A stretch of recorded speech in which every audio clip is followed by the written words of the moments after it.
உயிரோடு இருக்கிறவரை நீங்கள் மரித்தோரிடத்தில் தேடுகிறது என்ன? அவர் இங்கே இல்லை, அவர் உயிர்த்தெழுந்தார். அல்லேலூயா! சத்தமாய் ஒரு அல்லேலூயா என்று சொல்லுவோம். அவர் உயிர்த்தெழுந்தார் என்று சொல்லுவோமா? அவர் உயிர்த்தெழுந்தார். ஆமென்.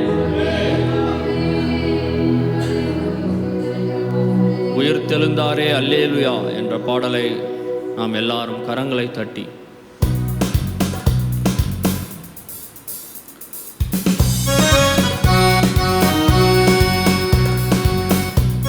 எல்லாரும் சேர்ந்து கரங்களை தட்டி நம்முடைய ஆண்டவர் அவர் உயிர்த்தெழுந்தார்.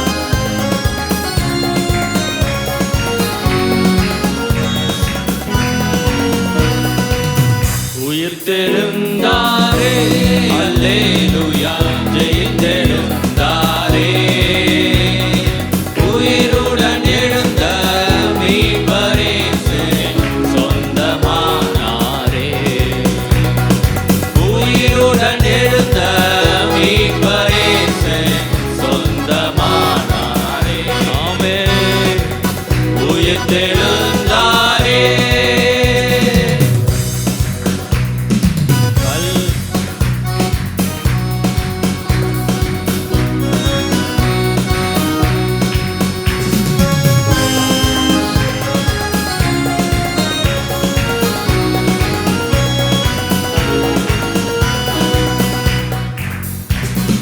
கல்லறை திறந்திடவே, கடும் சேவகர் பயந்திடவே, கல்லறை திறந்திடவே, கடும் சேவகர் பயந்திடவே, வல்லவர் இயேசு உயிர்த்தெழுந்தாரே, வல்ல பிதாவே செயல் இதுவே, வல்லவர் இயேசு உயிர்த்தெழுந்தாரே, வல்ல பிதாவே செயல் இதுவே. உயிர்த்தெழுந்தாரே அல்லேலூயா, ஜெயித்தெழுந்தாரே, உயிருடன் எழுந்த மீட்பரே என் சொந்தமானாரே. எங்களுக்கு நீர் உயிருடன் எழுந்த மீட்பரே என் சொந்தமானாரே. மரித்தவர் மத்தியிலே, மரித்தவர் மத்தியிலே ஜீவதேவனை தேடுவாரோ, மரித்தவர் மத்தியிலே ஜீவதேவனை தேடுவாரோ, நீதியின் அதிபதி உயிர்த்தெழுந்தாரே, நித்திய நம்பிக்கை எங்களுக்கு ஆண்டவரே, எங்களுக்கு ஒரு நம்பிக்கை உண்டு. சொல்லுமா உயிர்த்தெழுந்தாரே அல்லேலூயா, ஜெயித்தெழுந்தாரே, நம்மளுடைய தேவன் உயிருடன் எழுந்த மீட்பரே சொந்தமானாரே.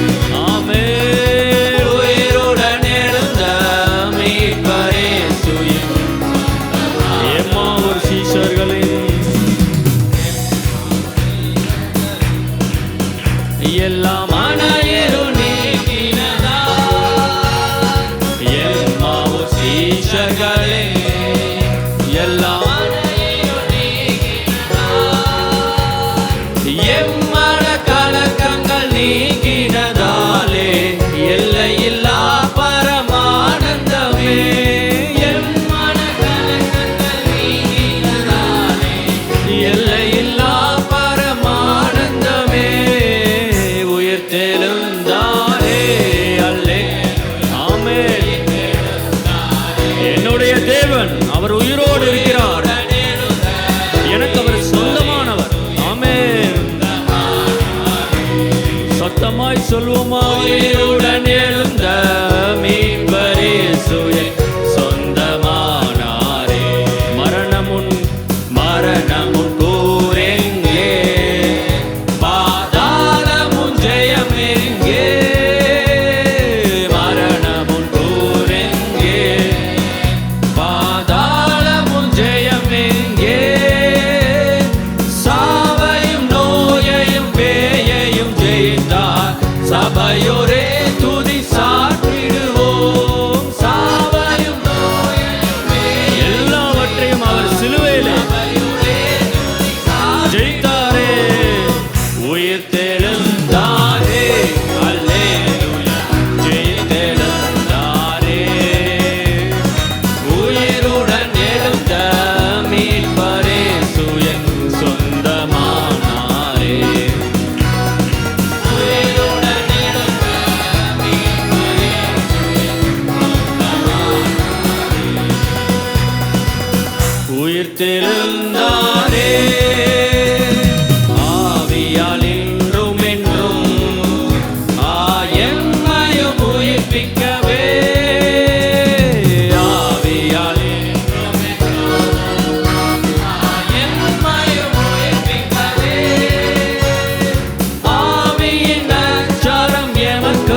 அவர் மரணத்தை ஜெயித்தவர், பாதாளத்தை வென்றவர், அவர் அகிலத்தை ஆள்பவர். எல்லாம் அவருடைய நாமத்தின் கீழாக இருக்கிறது. விசுவாசிக்கிறவர்கள் சத்தமாய் அல்லேலூயா என்று சொல்வோமா?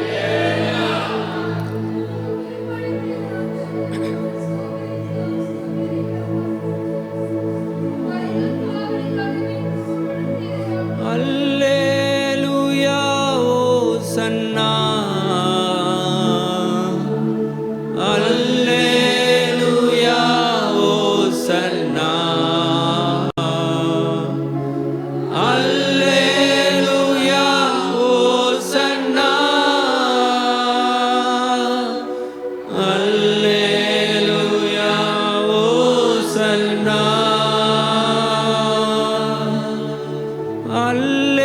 அல்லேலூயா ஓசன்னா, அல்லேலூயா ஓசன்னா,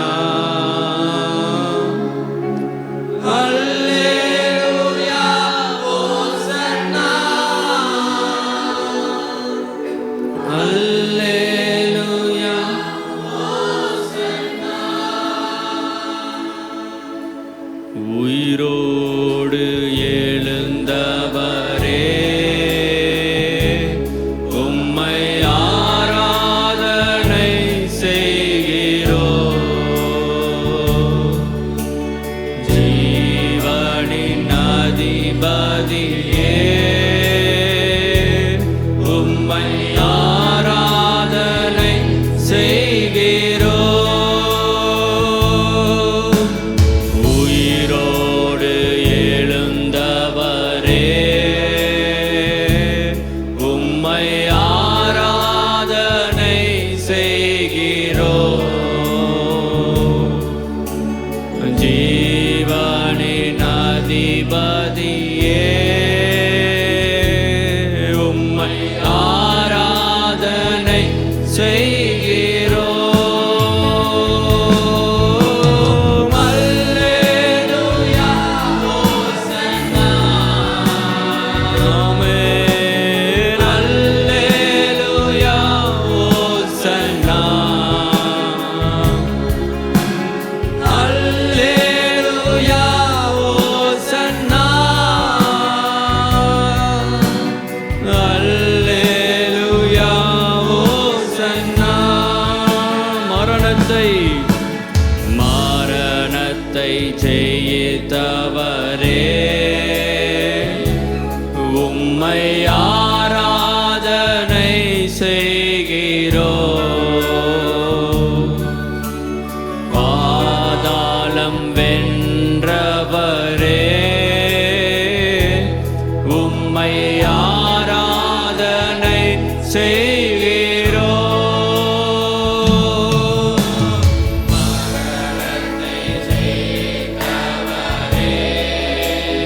மரணத்தையும் பாதாளத்தையும் அவர் ஜெயித்து அதன் திறவுகோலை உடையவராய் இருக்கிறார்.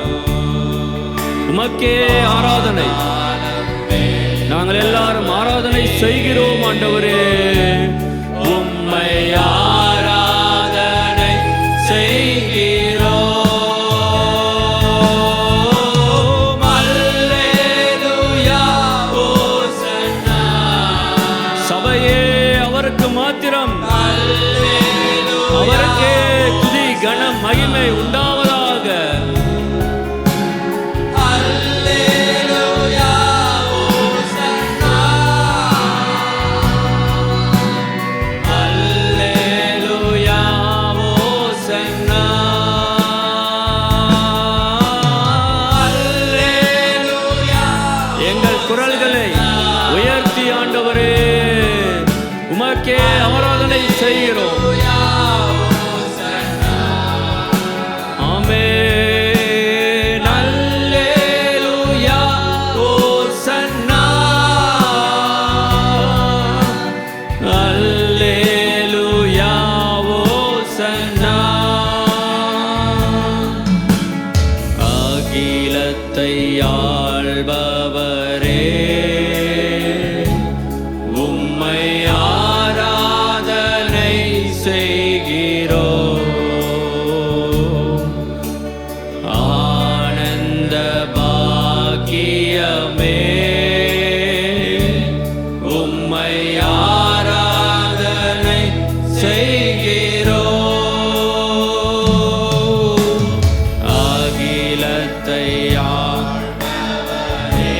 மகத்துவம் அவர் தோளின் மேல் இருக்கும். அவர் நாமம் அதிசயமானவர், ஆலோசனை கர்த்தர், வல்லமையுள்ள தேவன், நித்திய பிதா, சமாதான பிரபு எனப்படும் என்று வசனம் சொல்லுகிறதை நாங்கள் விசுவாசிக்கிறோம். நீர் அகிலத்தை ஆள்கிறவர். எல்லாரும் சேர்ந்து கரங்களை உயர்த்தி வானத்திற்கு நேராக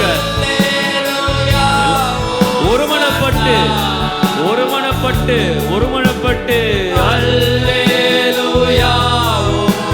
இந்த இடத்திலே ஆண்டவரே நீர் இருக்கிறீர் என்பதை விசுவாசிக்கிறோம். நீர் உயிரோடு இருக்கிறீர் என்பதை நாங்கள் விசுவாசிக்கிறோம் ஆண்டவரே. அல்லேலூயா ஓசன்னா. அல்லேலூயா உமக்கே உமக்கே உமக்கே உமக்கே உமக்கே உமக்கே உமக்கே ஆண்டவரே.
ஏசாயா தீர்க்கதரிசியின் புஸ்தகம் 25வது அதிகாரம்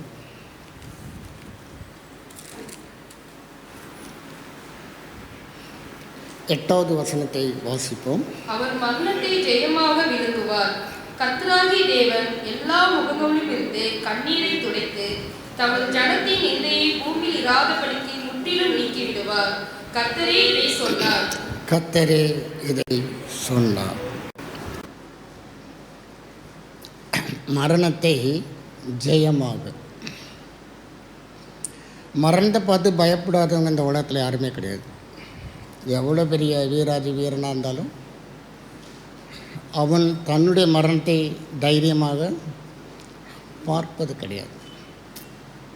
ஒருவேளை வெளியே காட்டிக்கிடாமல் இருக்கலாம், ஆனால் உள்ளுக்குள்ளாக நிச்சயமாக மரணத்தை குறித்த பயம். ஆனால் கர்த்தர் என்ன பண்ணார்? ஜெயமாக.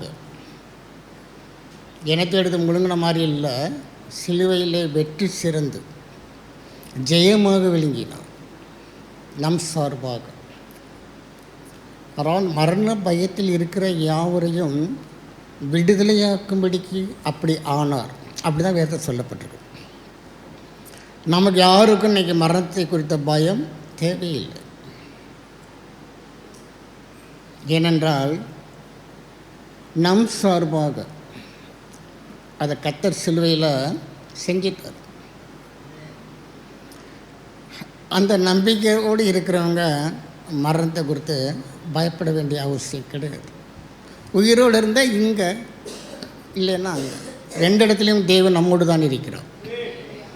எனவே நாம் அதை குறித்த பயத்தோடு வாழ வேண்டிய அவசியம் கிடையாது.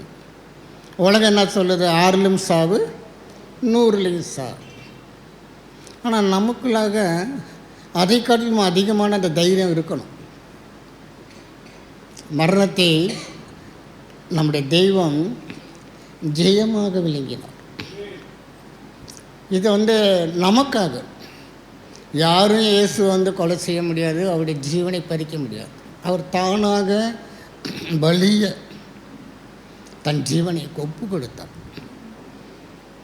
அவரை யாருமே வந்து கொலை செய்ய முடியாது. ஏன்னா அவர் ஜீவாதிபதி, அவர் தான் ஜீவன். அந்த ஜீவனை அழிப்பதற்கு இந்த உலகத்தில் எந்த சக்தியும் கிடையாது. நான் வேதத்தில் சொல்லப்பட்டிருக்கிறது, அவர் மரணத்தை ஜெயமாக விழுங்குவார், விழுங்கி விட்டார். அடுத்தபடியாக கர்த்தராகிய தேவன் எல்லா முகங்களிலும் இருந்து கண்ணீரை துடைத்து, அடுத்தபடியாக தமது ஜனத்தின் நிந்தையை பூமியில் ஈராதபடிக்கு முற்றிலும் நீக்கிப்படுவார். கர்த்தரே இதை சொன்னார். இந்த உயிர்த்தெழுதல் ஆராதனையில் கர்த்தர் நம்மோடு பேசுகிறார். நானே தான் சொல்கிறேன், தீர்க்கதரிசிகளை கொண்டு அல்ல, கர்த்தரே இதை சொல்லுகிறார் நம்மளை பார்த்து. 1 கொரிந்தியர் 15வது அதிகாரம்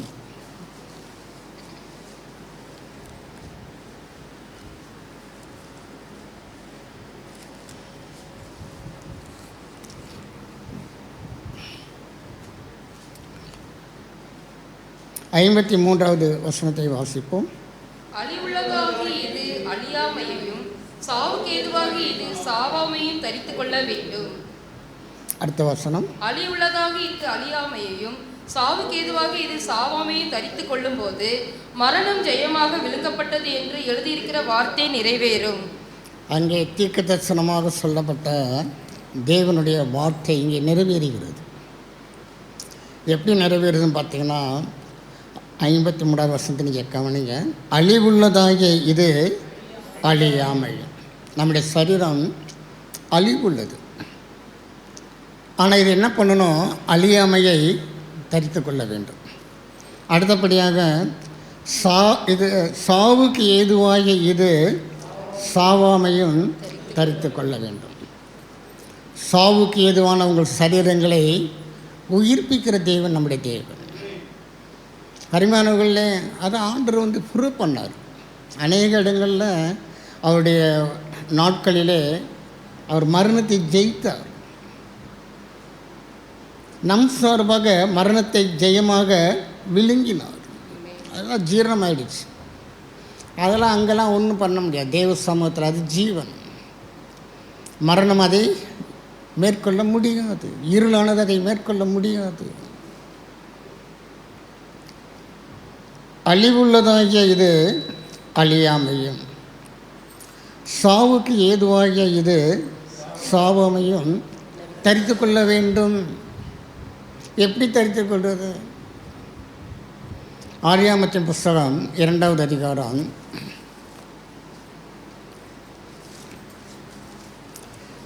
28வது வசனத்தை வாசிப்போம்.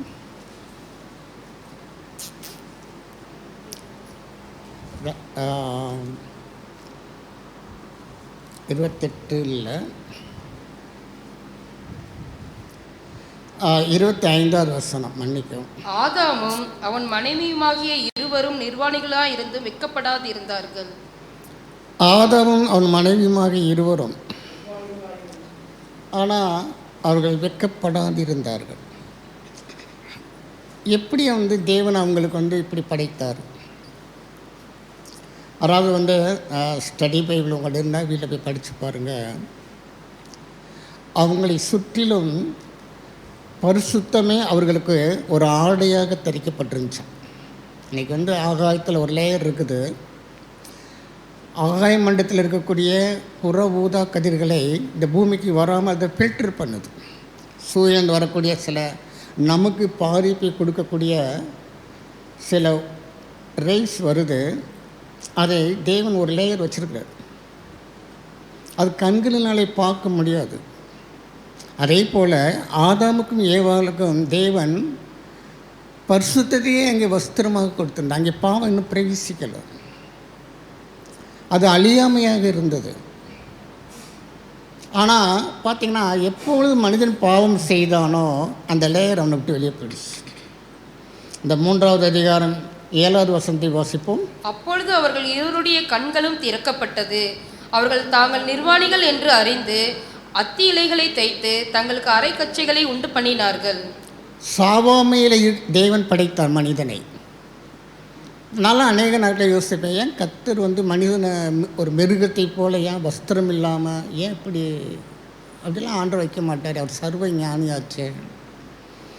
ஆனால் இதை உட்கார்ந்து படிக்கும்போது தான் புரியுது, அவர்கள் நிர்வாணிகளாக அல்ல, மகிமையின் வஸ்திரம் தரித்தவர்களாகும். அங்கே பாவம் இல்லை. எப்பொழுது பாவம் உள்ளே பிரவேசித்ததோ அப்பொழுது தான் அந்த வஸ்திரம் கலைக்கப்பட்டு அவர்கள் தாங்கள் வஸ்திரம் இல்லாதவர்களாக உணர்ந்தார்கள். அதுதான் இங்கே வந்து ஒன்றுக்கு நம்ம பார்த்தோம் பார்த்தீங்களா, அழிவுள்ளது இது அழியாமை ஆயிடுச்சு. தேவன் அதை வந்து நம்மளை படைக்கும்போது நேர்த்தியாக இதையும் படைத்தார். ஒரு மகிமையின் சரீரத்தை நம்ம மேலே ஒரு வஸ்திரமாக மறைக்கப்பட்டிருந்தது.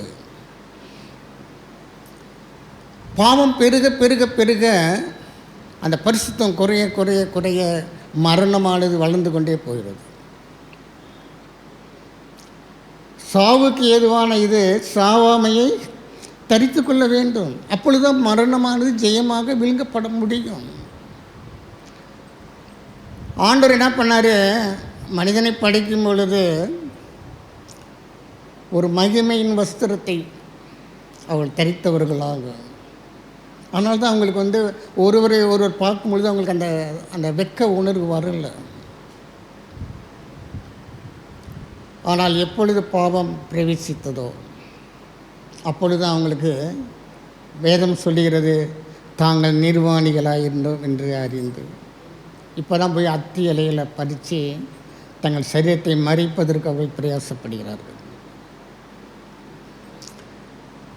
இந்த சரீரத்தை எப்பொழுது மனிதன் பாவத்தினாலே தன்னுடைய மகிமையின் வஸ்திரத்தை இழந்தானோ, இவன் மீண்டும் அந்த மகிமையின் வஸ்திரத்தை தரித்து கொள்ள வேண்டும். அதுதான் இப்பொழுது தேவன் அழியாமையாய் படைத்ததை தேவன் அழிவுள்ளதாய் மனுஷன் மாற்றிவிட்டான். மீண்டுமாக இந்த அழிவிலிருந்து மனிதன் விலகி அழியாமையை தரித்து கொள்ள வேண்டும். ஆண்டவர் என்ன பண்ணார் பார்ப்போம். மூன்றாவது அதிகாரத்தில் 21வது வசனத்தை வாசிப்போம். தேவனாகிய கர்த்தர் ஆதாமுக்கும் அவன் மனைவிக்கும் தோல் உடைகளை உண்டாக்கி அவர்களுக்கு உடுத்தினார். தேவனாகிய கர்த்தர் ஆதாமுக்கும் அவர் மனைவிக்கும் இந்த தோல் உடைகளுக்கு அப்படின்னு இங்கே தமிழில் சிம்பிள் எழுதிட்டாங்க. ஆண்டவர் என்ன பண்ணாராம், ஆட்டை அடித்து அந்த தோலை மனிதனுக்கு முதலாவதாக வஸ்திரமாக அவனுடைய மானத்தை மறைக்கும்படியாக. இங்கே வந்து ஆடுன்னு சொல்லி போடலை, முட்டையாக வந்து மிருகன் போட்டிருக்குது. ஆனால் வந்து மூல பாக்ஸில் ஆடுன்னு போட்டிருக்குன்னு சொல்கிறாங்க. நான் மூல பாக்ஸ்லாம் படிக்கலை. ஆட்டுக்குட்டியானவர் நமக்காக அடிக்கப்படுவதை இங்கேயே எழுதப்பட்டிருக்கிறது. சிலர் ஆண்டு சில காரியங்களை மறைபொருளாக வைக்கிறார், சில காரியங்களை நம்ம எளிதாக புரிந்து கொள்ளும்படியாக. இங்கே என்ன ஆண்டு சில காரியங்களை மறைச்சி வச்சுருக்கிறார், மிருகம் சொல்லி எழுதி வச்சுருக்கிறார். ஆண்டு என்ன பண்ணார், ஆதாமுக்கும் அவன் மனைவிக்கும் தோல் உடைகளை உண்டாக்கி. இலை எவ்வளோ நேரத்தை உடம்பு மறைக்குமா, கொஞ்சம் நேரத்தை காஞ்சிச்சுன்னா சருகாக போயிடும். ஆண்டு என்ன பண்ணார், அவனுடைய சரீரத்தை மறைக்கும்படியாக தோல் உடைகளை கர்த்தர் உண்டு பண்ணுறார். லூக்கா சுவிசேஷம்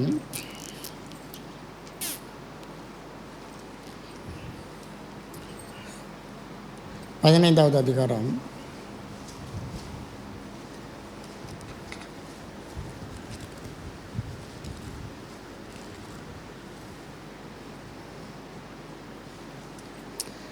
இங்கே ஒரு சம்பவம் நமக்கு எல்லாத்துக்கும் தெரிஞ்ச சம்பவம் தான். இளையகுமாரன் தன் தகப்பன் இடத்துலேருந்து தன் ஆஸ்தியை வாங்கி கொண்டு தூரதேசம் போயிட்டான். அங்கே போய் எல்லாத்தையும் இழந்து பன்றிகள் சாப்பிடக்கூடிய தவிட்டுக்காக ஏங்கி கொண்டிருந்தான். அப்பொழுது அவனுக்கு புத்தி தெளிகிறது. மீண்டும் தகப்பனிடத்தில் வருகிறான். தகப்பனிடத்தில் வரும் பொழுது தகப்பன் செய்த முதலாவது காரியம் என்னன்னு பார்த்தீங்கன்னா 22வது வசனத்தை வாசிப்போம். அப்பொழுது தகப்பன் தன் ஊழியக்காரரை நோக்கி, நீங்கள் உயர்ந்த வஸ்திரத்தை கொண்டு வந்து இவனுக்கு உடுத்தி இவன் கைக்கு மோதிரத்தையும் கால்களுக்கு பாதரட்சிகளையும் போடுங்கள். தகப்பன் தன் ஊழியக்காரரை நோக்கி, நீங்கள் உயர்ந்த வஸ்திரம். உயர்ந்த வஸ்திரம்னா நீங்கள் ரேமன்ஸு அல்லது காஞ்சிபுரம், இந்த உயர்ந்த வஸ்திரம் இல்லை, மகிமையின் வஸ்திரம். எப்பொழுது ஆதாம் தேவன் தனக்கு கொடுத்த மகிமையின் வஸ்திரத்தை இழந்தானோ அந்த வஸ்திரம் உயர்ந்த வஸ்திரம். ஆவியான ஒரு வார்த்தை எழுதி வச்சுருக்கிறான்னா அது பின்னாடி அவ்வளோ இன்ஃபர்மேஷன் இருக்கும். உட்காந்து நம்ம படித்தாதான் அதெல்லாம் புரியும். உயர்ந்த வஸ்திரம்.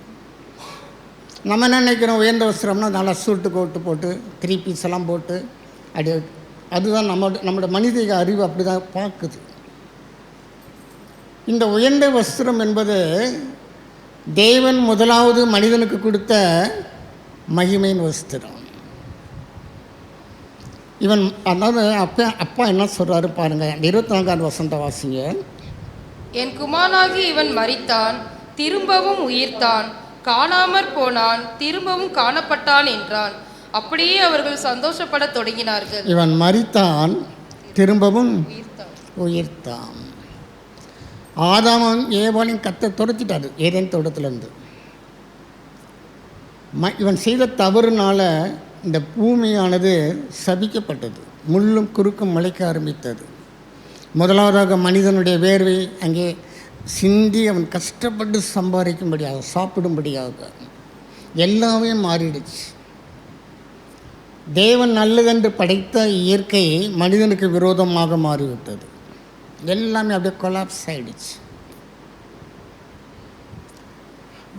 இந்த சம்பவத்தில் தகப்பன் சொல்கிற காரியம், இவன் மரித்தான், திரும்ப உயிர்த்தான். அருமையானவர்களே, மனம் திரும்புகிற ஒரே ஒரு பாவி நிமித்தம் பரலோகத்தில் சந்தோஷம், மிகுந்த சந்தோஷம்னா அது விளையாட்டு காரியம் கிடையாது. நிஜமாகவே நம்முடைய வாழ்க்கையில் நாம் மனம் திரும்புகிற ஒவ்வொரு சூழ்நிலையும் அங்கே பெரிய மாறுதல், நம்மளை குறித்த சந்தோஷம் உண்டாகிறது. நம்ம அதெல்லாம் உணர்ந்து கொள்ளணும். நம்ம மனம் திரும்ப வேண்டிய காரியங்கள் நிறைய இருக்குது, உள்ளுக்குள்ளே இருக்குது.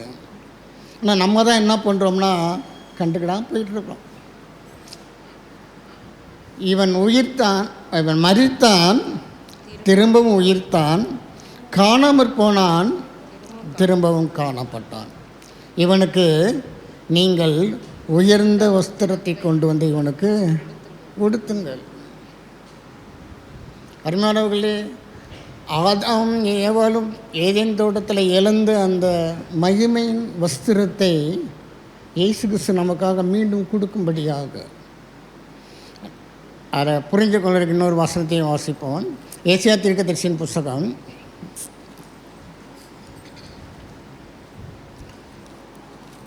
61வது அதிகாரம்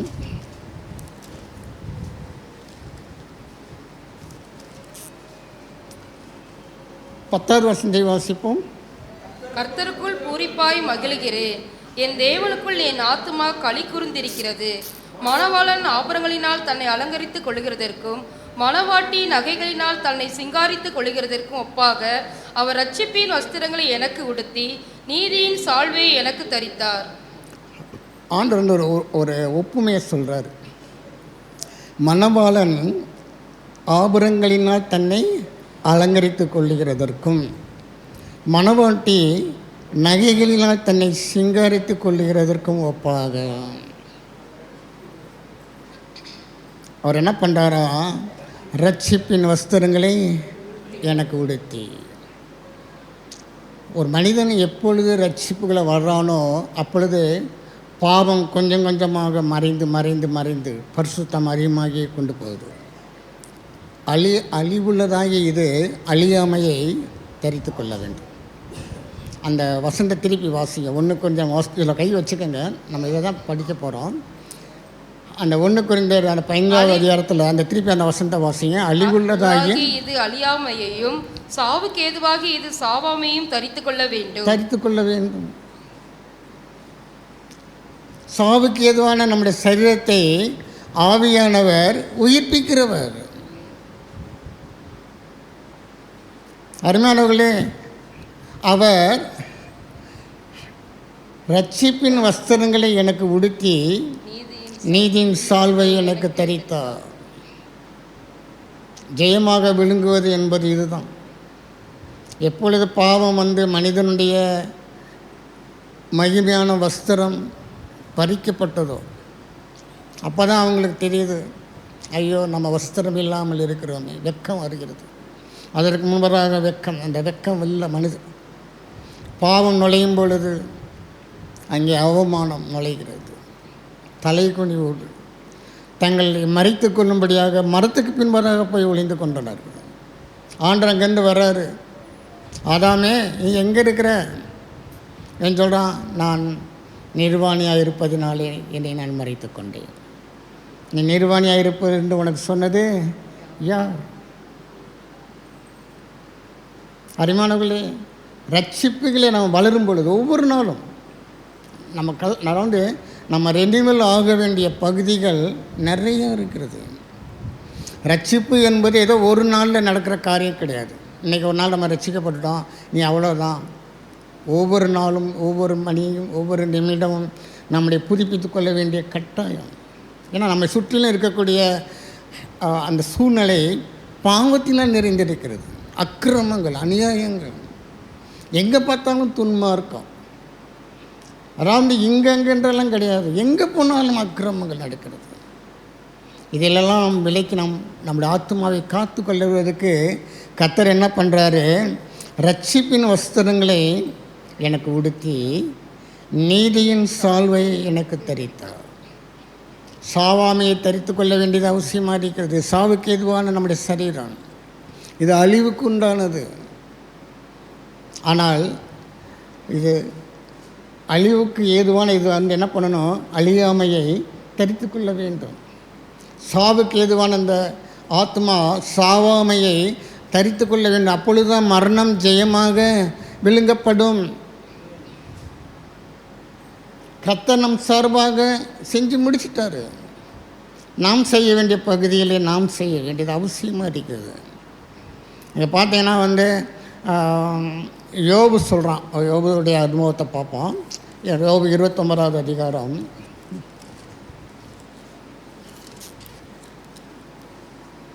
14வது வசனத்தை வாசிப்போம்.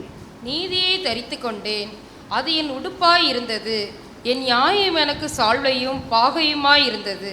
நீதியை தரித்து கொண்டேன், அது எனக்கு அதுதான் எனக்கு உடுப்பு. நம்ம போகிற வஸ்திரம், இந்த நம்ம போட்டிருக்கிற வஸ்திரத்தை காட்டிலும் இதுதான் நமக்கு ஆவியான. அதுக்காக நம்ம வஸ்திரம் இல்லாமல் தெரியல போக முடியாது. இந்த சரீரத்தை மறைப்பதற்கு இது அவசியம்தான். ஆனால் நம்முடைய ஆத்மா அதுக்கு வஸ்திரமாக என்ன சொல்லப்பட்ட நீதியை தரித்து கொண்டேன், அது என் உடுப்பாக இருந்தது. நம்ம ட்ரெஸ் பண்ணும்போதெல்லாம் இதையும் கொஞ்சம் யோசித்து பார்க்கணும். நீதியை நாம் தரித்து கொண்டு இருக்கிறோமா அல்லது அநீதியாக இருக்கிறோமா? நம்முடைய சிந்தனையில் நீதி இருக்கிறதா, அநீதி இருக்கிறதா? நம்முடைய நினைவுகளை தேவன் அறிந்திருக்கிறார். மனுஷனை வந்து நம்ம வந்து முகத்தை மட்டும் பார்த்துட்டு போய்கிட்டே இருப்போம். தேவன் அந்த முகத்தை பார்த்து ஏமாறுகிற தேவன் கிடையாது. நம்முடைய உள்ளம் எப்படி இருக்கிறது? யோபு சொல்கிறான், நீதியை தரித்து கொண்டேன், அது என் உடுப்பாக இருந்தது. என் நியாயம் எனக்கு சால்வையும் பாகையுமாக இருந்தது. யோபை குறித்து சொல்லும் பொழுது அவன் தன் கண்களோடு உடன்படிக்கை பண்ணி கொண்டவர்.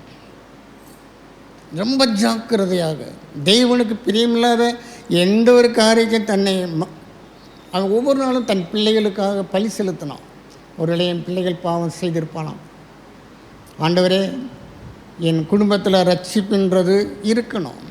ஒருவேளை அவங்க பாவம் செஞ்சிருந்தாங்கன்னா அது அவங்களுக்கு அது தண்டனையாக மாறிவிடக்கூடாது. உடனே யோபு என்ன பண்ணுவான்? பலி செலுத்துவான் தன் பிள்ளைகளுக்காக. அந்தளவுக்கு அவன் தன்னுடைய வாழ்க்கையில் நீதியையும் நியாயத்தையும் ஜாக்கிரதையாக கையாண்டவன். நீதியை தரித்து கொண்டேன், அது என் உடுப்பாக இருந்தது. என் நியாயம் சால்வையும் பாகையுமாக இருந்தது. அதாவது தலைச்சீரான்னு சொல்லி நம்ம புரியற்பாடில் சொல்கிறோம். ஆனால் இங்கே போட்டுக்கு பாகை, தலப்பா கட்டுவாங்க பார்த்தீங்களா? அது எதுவாக இருக்கிறது? என் நியாயம், நியாயமான சிந்தனைகள், நியாயமான செயல்கள். அநியாயத்துக்கு நம்முடைய இதயத்தை ஒருபோதும் நாம் ஒப்பு கொடுக்கக்கூடாது. இது தேவனுக்கு பிடிக்காது. இதை நான் செஞ்சேன்னா அது அநியாயம், அது எனக்கு வேதனையை கொண்டுட்டு வரும், அது என்னுடைய ரட்சிப்பின் வஸ்திரத்தை கிழிச்சு போட்டுடும். அப்புறம் நம்மளும் என்ன பண்ணணும், ஆதாம ஏவாளை போல் யாராச்சும் மரத்துக்கு பின்னாடி ஒளியும்படியான சூழ்நிலை.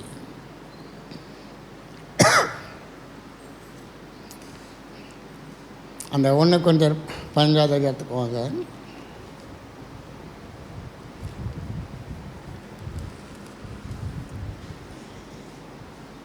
55வது வசனத்தை வாசிப்போம். மரணமே உன் கூர் எங்கே, பாதாளமே உன் ஜெயம் எங்கே? மரணமே உன் கூர் எங்கே? ஆண்டவர் மரணத்தை ஜெயமாக விழுங்கினார். அவர் விழுங்கிட்டார்ல, அப்புறம் கூர் எங்கேன்னு ஏன் கேட்குறது? மரணத்தை ஜெயமாக கர்த்தர் விழுங்கி விட்டார். ஆனால் இங்கே ஆவியானவர் என்ன எழுதி வச்சிருக்கிறாரு? மரணமே உன் கூர் எங்கே? அடுத்த வசனத்தை வாசிப்போம். மரணத்தின் கூர் பாவம், பாவத்தின் பலன் நியாயப்பிரமாணம். மரணத்தின் கூர் பாவம். பாவம் இருக்கிற வரைக்கும் மரணம் இருக்கிறது. ஆண்டவர் ஜெயிச்சிட்டாரு, மரணத்தை ஜெயமாக விழுங்கினார். ஆனால் பாவம் நமக்குள்ளாக இருக்கக்கூடாது.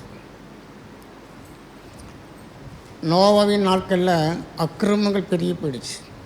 ஆண்டவர் என்ன பண்ணார்? எல்லாத்தையும் அழிக்கும்படியாக. ஆனால் நோவா மாத்திரம் அந்த நாட்களிலே தேவனுக்கு முன்பதாக நீதிமானாக இருந்தான். அவனுக்கு தேவனுடைய கண்ணில் தயவு கிடைத்தது. அவனையும் அவன் குடும்பத்தையும் தேவன் பாதுகாத்தான். ஒரு பேழையை உண்டு பண்ணார், சொன்னார், அவன் கீழ்ப்படிந்தான். அவனும் அவன் குடும்பத்தாரும் பாதுகாக்கப்பட்டார்கள். ஆனால் பார்த்திங்கன்னா, பாவம் செய்த எல்லா மனிதர்களும் அழிக்கப்பட்டார்கள். ஆனால் பாவம் அழிக்கப்படவில்லை.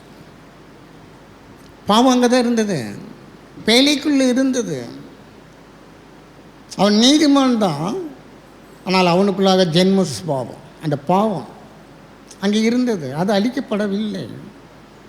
கிறிஸ்து தான் சிலுவையில் அதுக்கு பாவத்துக்கு பரிகாரத்தை உண்டு பண்ணினாங்க. ஏன் பாவம் அவங்க அழிக்கப்படலை நான் சொல்கிறேன்னா, வேறும் சொல்கிறது, நீங்கள் வீட்டில் போய் அதெல்லாம் படித்து பாருங்கள். நோவா பயிரிடுகிறவனாகி திராட்சை தோட்டங்களை நாட்டினான். ஆவியானவர் அதை மட்டும் ஒரு வசனம் எழுதி வச்சுருக்கேன். நம்ம எடுத்தோம்னா நேரம் ஆகிவிடும்.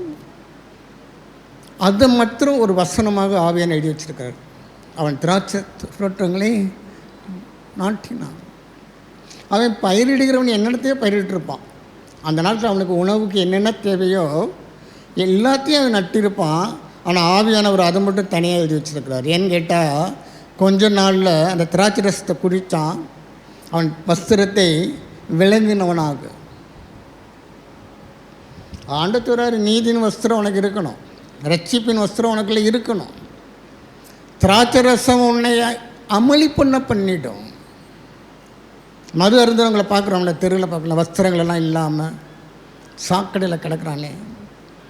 ஏன்னா மது அவனை மயங்க பண்ணுகிறது, புத்தியை மயங்க பண்ணுகிறது. இவன் வஸ்திரம் விலையை படுத்ததுனால சாபம் அங்கே பிரவேசித்தது. கர்த்தர் குடும்பத்தை ஆசீர்வதித்தார். நீ வீட்டில் போய் எல்லாம் படித்து பார்த்தேன்னா ரொம்ப த்ரில்லிங்காக இருக்கும். கர்த்தரை ஆசீர்வதித்த குடும்பத்தை தகப்பன் சபித்தான். காரணம், அவன் வஸ்திரம் விளங்கினதுனால. அந்த வஸ்திரம் விளங்கினதுக்கு காரணம் திராட்சை ரசம். அவனுக்கு தெரியும், இந்த திராட்சை ரசம் சாப்பிட்டால் என்ன நடக்கும். நீங்கள் பார்த்தோன்னா அவன் திராட்சை ரசம் பருகி மயக்கத்தில், மது அந்த போதையில் என்ன நடக்குதுன்னு தெரியாமல் மீண்டும் அங்கே சாபம் பிரவேசித்தது. தேவன் ஆசீர்வதித்தார். கர்த்தரே ஆசீர்வதித்த குடும்பத்தை மனுஷன் என்ன பண்ணிட்டான்? மீண்டும் சபிக்கப்பட்டதாக. வஸ்திரம் விலகினதுனால. அருமையானவர்களே, ரட்சிப்பை வஸ்திரமாக உடுத்து கொள்ள வேண்டியது அவசியமாக இருக்கிறது. நம்மளாம் ரட்சிக்கப்பட்டிருக்கோன்னு சொல்கிறோம். நான் எந்தளவுக்கு நம்முடைய வஸ்திரம் சரியாக இருக்கிறது? நாமும் நோவாய் போல வஸ்திரம் விலகி அலங்கோலமாய், அது ஆவியில் இருக்கிறவங்க பார்த்துருவாங்க, ஆவியானவர் பார்ப்பார், பிசாசும் பார்ப்பார். ஒரு ஆசாரியனுடைய பிள்ளைகள் என்ன பண்ணாங்க, பிசாசை துரத்தினார்கள்.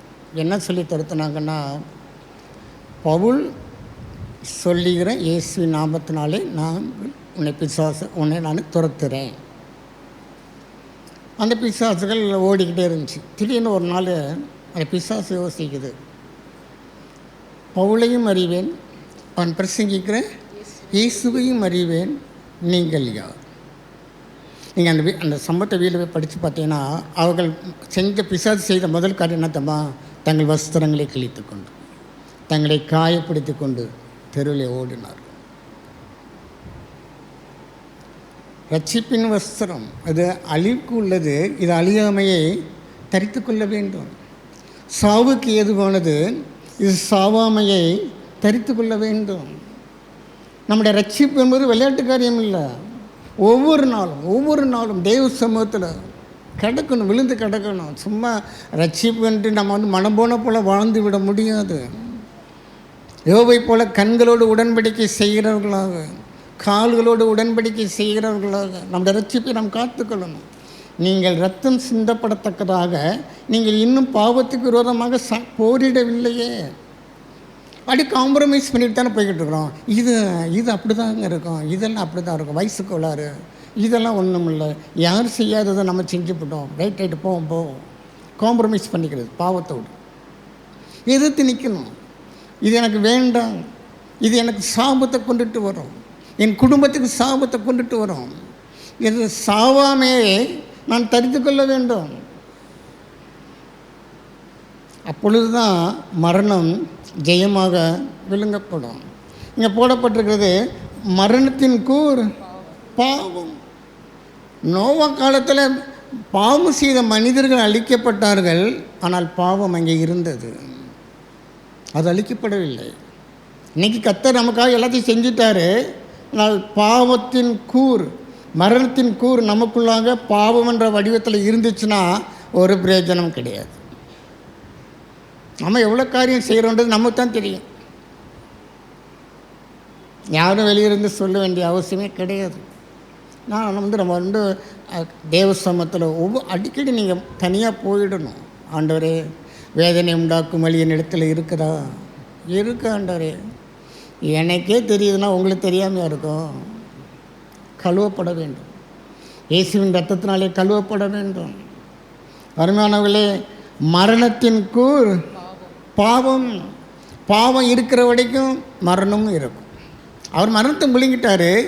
ஆனால் எப்படி நோவாவுக்குள்ளாக அந்த ஜென்மஸ்வாவம் பாவஸ்வாவம் இருந்ததோ அதுபோல் நமக்குள்ளாக இருக்கக்கூடாது.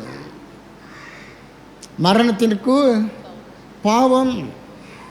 இங்கே பார்த்தீங்கன்னா பாவத்தின் பலன் நியாயப்பிரமாணம். அப்போ அழிவுள்ளதாகி இது அழியாமையும், சாவுக்கு ஏதுவாக இது சாவாமையும் தரித்து கொள்ள வேண்டும். அது நம்ம தான் செய்யணும்.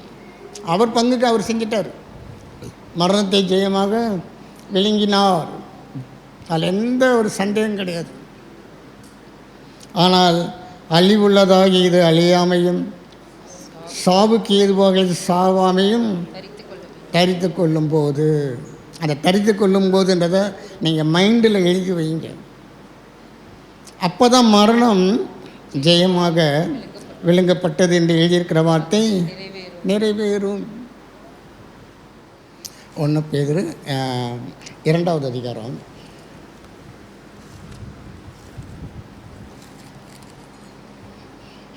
24வது வசனத்தை வாசிப்போம். நாம் பாவங்களுக்கு செத்து நீதிக்கு பிழைத்திருக்கும்படிக்கு அவர் தாமே தமது சரீரத்திலே நம்முடைய பாவங்களை சிலுவையின் மேல் சுமந்தார், அவருடைய தழும்புகளால் குணமானீர்கள். அவர் தாமே தமது சரீரத்திலே நம்முடைய பாவங்களை சிலுவையின் மேல் சுமந்தார். மரணத்தின் கூர் பாவம். அந்த கண்டினியூட்டியை நீங்கள் புரிஞ்சுக்கங்க. நம்ம இந்த வசனத்தை தொடர்ச்சி நீங்கள் புரிந்து கொள்ளணும். பாவத்தின் கூர் மரணத்தின் கூர் பாவம் இங்கே சொல்லப்பட்டிருக்கிறது. அவர்தாமே தமது சரீரத்திலே நம்முடைய பாவங்களை சிலுவையின் மேல் சுமந்தார். ஏன் அவர் சுமந்தாரா? நாம் பாவங்களுக்கு செத்து நீதிக்கு பிழைத்திருக்கும்படியாக. இந்த வசனம் அப்படி தான் ஆரம்பிக்குது. இந்த வசனத்தை மீண்டும் பாருங்கள். நாம் பாவங்களுக்கு செத்து நீதிக்கு பிழைத்திருக்கும்படிக்கு, அந்த இக்கில் தான் இருக்குது விஷயமே. நாம் பாவங்களுக்கு செத்து நீதிக்கு பிழைக்கும் பொழுது தான் மரணத்தின் கூறு முடிக்கப்படும். பாவத்தை நம்ம இதயத்தில் வச்சுக்கிட்டு மரணமே உன் கூரைங்கே சொன்னால் ஒன்றும் நடக்காது. பாதாளமே உன் ஜெயமே என்று எங்கேன்னு கேட்டால் அது சிரிக்கும் நம்மளை பார்த்து. அது உனக்குள்ளே தானப்பா இருக்கு, நீ ஏன்ட்ட வந்து கேட்குறியே. மரணத்தின் கூறு ஒன்றை தானே இருக்குது. பாவம் உன்னிடத்தில் வச்சுக்கிட்டு ஏன்ட்டு வந்து மரணத்தின் கூறு எங்கேன்னு கேட்குற. பாவத்தினுடைய பலன், பாவத்தின் சம்பளம் அது ஓண்டத்தானே இருக்குது. பாவம் இருக்கிற இடத்துல அதனுடைய பலன் இருக்கும்ல. ஏன்ட்ட வந்து கேட்குற. பாவத்தின் மரணத்தின் கூறு எங்கேன்னு என்னை பார்த்து கேட்குறேன்னு மரணம் நம்மளை பார்த்து கேட்கும். நாம் பாவங்களுக்கு செத்து நீதிக்கு பிழைத்திருக்கும்படியாக அவர் தாமே நம்முடைய பாவங்களை சிலுவையிலே சுமந்தார். சுமந்ததுடைய நோக்கம் நாம் பாவங்களுக்கு மறிக்கும்படியாக. நமக்குள்ளாக அந்த பாவ ஜென்ம சுபாவங்கள் ஒவ்வொரு நாளும் மறிக்கப்பட வேண்டியது அவசியமாக இருக்கிறது. தேவசமத்தில் உட்காந்து நமக்குள்ளே எவ்வளோ நம்ம வந்து வச்சுருக்கோம், டெபாசிட் பண்ணி வச்சுருக்கணும். பொறாமை, எரிச்சல், பகை உணர்வு, மனக்கசப்பு எல்லாம் இருக்குது. அடுத்த வாழ்ந்துடனே நமக்குள்ளே ஒரு படப்படப்பு வருது. இன்றைக்கெல்லாம் நான் பொதுவாக சொல்கிறேன், நான் யாரையும் வந்து உங்களை பற்றியெல்லாம் சொல்லலை, உங்களை பற்றி எனக்கு தெரியாது. பொதுவாக இன்றைக்கி இருக்கிற நடவடிக்கை நான் சொல்கிறேன். வாழ்ந்துட வேண்டும் என்று நினைப்பதை காட்டிலும் வாழ்ந்துடுவானோ அப்படின்னு தான் நம்மளை உலகம் பார்க்குது. வாழ்ந்துடுவானோ, அவன் நல்லா இருந்துருவானா, அது அவனுக்கு பிடிக்க மாட்டேங்குது, பொறுக்க முடியலை, அவனால் தாங்கிக்க முடியலை. இவன் நல்லா இருந்தால் உனக்கு என்னடா, நீ வேணா ஜெபம் பண்ணு, கர்த்தர் உன்னையே ஆசிரிப்பார், அவ்வளோதான் போ. ஆனால் அடுத்த வாழ்ந்திருப்பதை பார்த்து சகிக்கிற இருது இன்னைக்கு குரல் இல்லை. இதெல்லாம் நமக்கு பாவத்தின் கூறு. மரணத்தின் கூறாகிய பாவம் நமக்குள்ளே இருக்கிற வரைக்கும் நம்ம எதுவுமே சொல்ல முடியாது. மரணமே உன் கூறுங்க ஏன்னா பாடலாம், பாடும்போது நல்லாயிருக்கும். நிஜ வாழ்க்கையில் அது பிரயோஜனப்படாது. மரணத்தின் கூறு பாவம் அது எங்கே இருக்கிறது? எப்படி நோவாக்குள்ளாக பேழைக்குள்ளாக பாதுகாப்பாக இருந்ததோ அதே போல் நமக்குள்ளாக இருக்குது. அது முற்றிலுமாக நம்மை விட்டு எடுத்து போட வேண்டியது நம்ம பொறுப்பு. நாம் பாவங்களுக்கு செத்து நீதிக்கு பிழைத்திருக்கும்படிக்கு. அருமானவர்களே, கோதுமை மணியால் தனித்து இருந்தால் அது பலன் இல்லாமல் போயிடும். அதே கோதுமையை நிலத்தில் போட்டால் அது என்ன ஆகிடுமா, இந்த ஜென்ம சுபாவம் ஜென்ம சரீரத்தை விட்டுட்டு மகிமையின் சரீரத்தை தரித்து கொண்டோம். அது வெளியே வரும்போது கோதுமையாக அல்ல, வேறொரு உருவத்தில் செடியாக வெளியே வருகிறது. அதே போல் நம்முடைய வாழ்க்கையிலையும் கூட பாவத்தின் மரணத்தின் கூறாகிய பாவம் நம்மை விட்டு அகற்றினால்தான் அந்த வசனம் நம்முடைய வாழ்க்கையில் நிறைவேறும். யார் அது மாதிரி செய்கிறாங்களோ அவங்களுக்கு அந்த வசனம் நிறைவேறும். அந்த 25 ஏசாயா 25 வாங்க.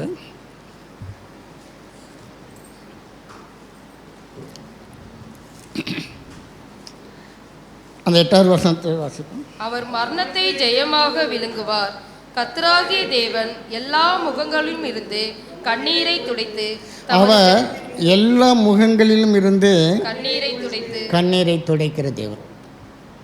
இயேசு கிறிஸ்து சிலுவையில் சம்பாதித்த ஒரு பெரிய ஒரு ஆசீர்வாதம் நம்முடைய கண்ணீரை துடைக்கும்படியாக. கண்ணீர்ன்றது எல்லாருக்கும் இருக்குது. சில பேர் வெளியே காட்டிக்க மாட்டேன்றோம், தனியாக போய் அழுகிறோம். அதுதான் பாத்ரூம்லாம் இருக்குது, உட்காந்து ஒவ்வொன்றா அழுதுபட்டு வெளியே வந்துட வேண்டியது. ஆனால் கண்ணீர் இருக்கிறது, யாருமே மறைக்க முடியாது, மறுக்கவும் முடியாது. ஆனால் ஆண்டவர் சொல்றாரு, கர்த்தராகிய தேவன் எல்லா முகங்களிலும் இருந்தது. அருமையானவர்களே, நம்முடைய தெய்வம் நம்முடைய கண்ணீரை துடைக்கிற தெய்வம். நல்ல ஆளு அப்படின்னு மனுஷன் ஒரு வேளை சொல்லுவான். நம் தேவன் அவ்விதமாக சொல்வது கிடையாது. நம் கண்ணீரை துடைக்கிற தேவன். உன்னுடைய கண்ணீரெல்லாம் நான் துருத்தியில் வச்சிருக்கேன் ஒரு இடத்துல எழுதப்பட்டிருக்கிறது. நாம் விடுகிற கண்ணீரை தேவன் அசட்டி பண்ணுவது கிடையாது. எல்லாம் கத்தர் கணக்கில் வச்சுருக்காரு. துருத்தியில் வச்சிருக்கிறானே வேதத்தில் போடப்பட்டிருக்கிறது. அதெல்லாம் கத்தர் வந்து அழுது அல்மூஞ்சி இப்போ பார்த்தாலும் அழுதுட்டு கிடக்குது அப்படின்னு மனுஷன் சொல்லுவான். தேவன் அவ்விதமாக சொல்வது கிடையாது. நான் நம்ம கண்ணீரை துடைக்கிற தேவன். யோவான் எழுதின சுவிசேஷம் 20வது அதிகாரம்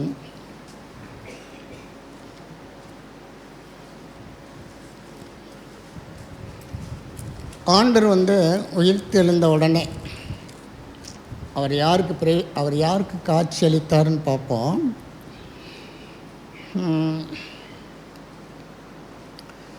16வது வசனத்தை வாசிப்போம். இல்லை, யோவான் 20:11. மரியாள் கல்லறையின் அருகே வெளியே நின்று அழுது கொண்டிருந்தாள். அப்படி அழுது கொண்டிருக்கையில் அவள் குனிந்து கல்லறைகளுக்குள்ளே பார்த்து, இயேசுவின் சரீரம் வைக்கப்பட்டிருந்த இடத்திலே வெள்ளுடை தரித்தவர்களாய் 2 தூதர்கள் தலைமாட்டில் ஒருவனும் கால் மாட்டில் ஒருவனுமாக உட்கார்ந்திருக்கதை கண்டாள். அவர்கள் அவளை நோக்கி, ஸ்ரீயே, ஏன் அழுகிறாய் என்றார்கள். பார்த்தீங்கன்னா, இயேசு கிறிஸ்து உயிர்த்தெழுந்த பின்பு அவர் செய்த முதலாவது அவருடைய ப்ரெசன்ஸ் யாருக்கு காட்சி அளித்தாருன்னா, அழுது கொண்டிருந்த ஒரு ஸ்திரீக்கு. அழுது கொண்டிருக்கிற ஸ்திரியை தேவன் கவனிக்கிறார். இந்த வசனம் எப்படி ஆரம்பிக்குது? மரியாள் கல்லறையின் அருகே வெளியே நின்று அழுது கொண்டிருந்தார். அடுத்தபடியாக தூதன் சொல்கிறான், ஸ்திரியே. தேவதூதன் பார்க்கும்போது அந்த ஸ்திரீ என்ன பண்ணுறா? அழுதுகிட்டு தான் இருக்கிறான். அடுத்தபடியாக 15வது வசனத்தை வாசிப்போம். 15.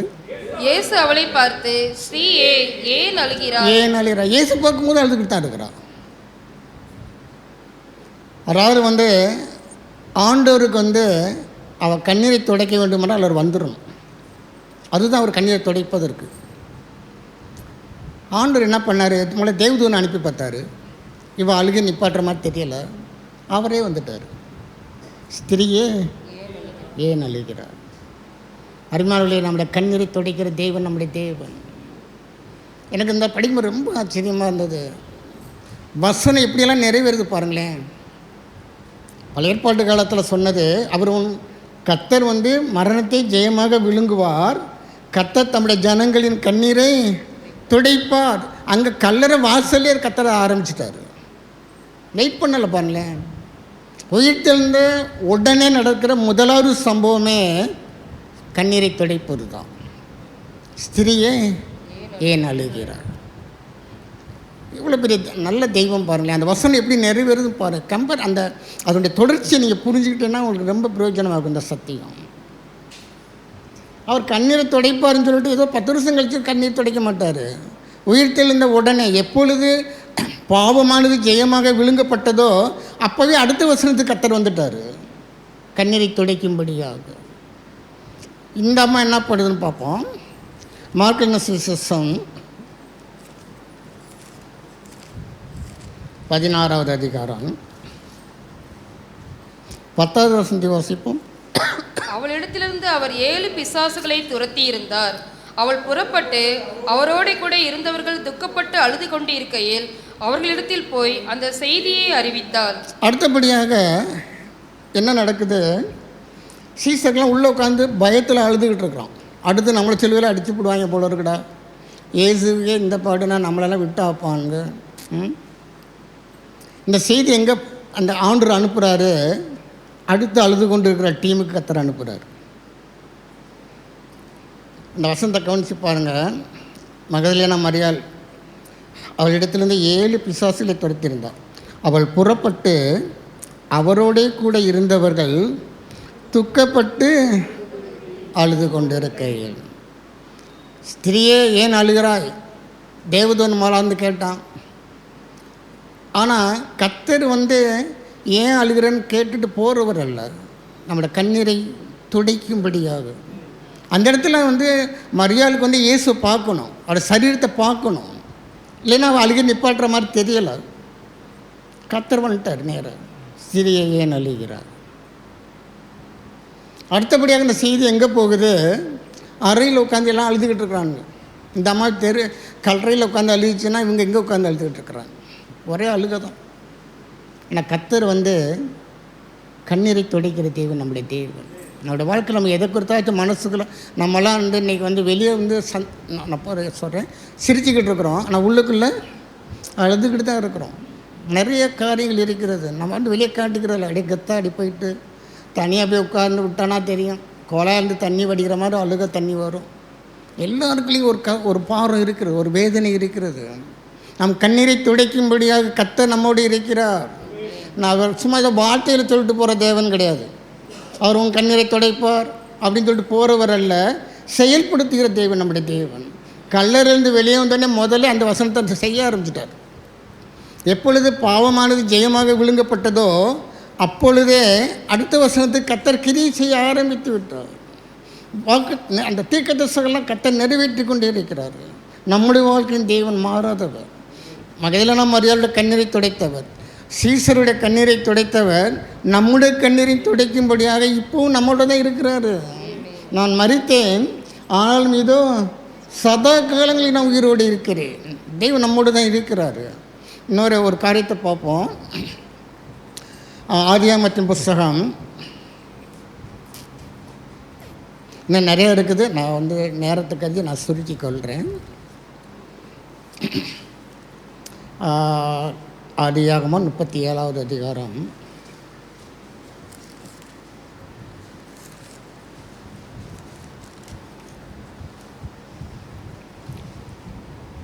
32வது வசனத்தை வாசிப்போம். பல வருமான அந்த அங்கியை தங்கள் தகப்பனிடத்துக்கு அனுப்பி, இதை நாங்கள் கண்டெடுத்தோம், இது உம்முடைய குமாரன் அங்கியோ அல்லவோ பாரும் என்று சொன்னார்கள். யோசேப்பு மேலே கடைசி நாட்டில் பிறந்ததுனால அவனை ரொம்ப நேசித்தான். அந்த நாட்களில் பல வருண அங்கி யாருக்கு கொடுப்பாங்கன்னா குமாரத்திகளுக்கு. அடுத்தபடியாக ரொம்ப வசதியானவங்க எல்லாருக்கும் இந்த சான்ஸ் கிடைக்காது. யாக்கோபுக்கு 12 குமாரர்கள் இருந்தாங்க, ஆனால் யோசேப்புக்கு மாத்திரம்தான் அந்த சான்ஸ் கிடைச்சது, பல வர்ணமான அங்கி. ஆனால் சகோதரர்கள் இந்த சகோதரன் நேசிக்கலை. அவன் என்ன பண்ணுறான்னா அவனை ஒரு குழியில் போட்டுட்டு அவன் போட்டிருந்த ட்ரெஸ்ஸில் ஒரு ஆட்டை அடித்து அந்த ரத்தத்தை முக்கி அப்பாட்ட சொல்கிறாங்க, இது இந்த அங்கி இருக்குது, இது உங்களுடைய பிள்ளையோட அங்கியா பாருமையா. பல வர்ண அங்கி எல்லாம் போட முடியாது, எல்லோரும் போட்டுக்க மாட்டாங்க. ஆனால் பார்த்தோன்னே தெரியுது இது என் பிள்ளையுடைய வஸ்திரம்தான் அப்படின்னு சொல்லி. 33வது வசனத்தை வாசிப்போம். யாக்கோபு அதை கண்டு, இது என் குமாரனுடைய அங்கிதான், ஒரு துஷ்ட மிருகம் அவனை பட்சித்து போட்டது, யோசேப்பு பீருண்டு போனான் என்று புலம்பி அடுத்த வசனம், தன் வஸ்திரங்களை கிழித்து தன் அறையில் ரட்டு கட்டிக்கொண்டு அநேக நாள் தன் குமாரனுக்காக துக்கித்துக் கொண்டிருந்தான். தன் வஸ்திரங்களை கிழித்து, குமாரனுடைய வஸ்திரத்தை பார்த்தோன்னே இவனுக்கு வேதனை தாங்க முடியவில்லை. தன்னுடைய மகனுக்காக தன் வஸ்திரங்களை கிழித்து கொண்டு. 35வது வசனத்தை வாசிப்போம். அவனுடைய குமாரத்திகள் எல்லாரும் அவனுக்கு ஆறுதல் சொல்ல வந்து நின்றார்கள். ஆனாலும் அவன் ஆறுதலுக்கு இடங்கொடாமல், நான் துக்கத்தோடு என் குமாரனிடத்தில் பாதாளத்தில் இறங்குவேன் என்றான். இவ்விதமா அவனுடைய தகப்பன் அவனுக்காக அழுது கொண்டிருந்தான். அருமையானவர்களே, எல்லா பிள்ளைங்களும் ஆறுதல் சொல்ல வராங்க.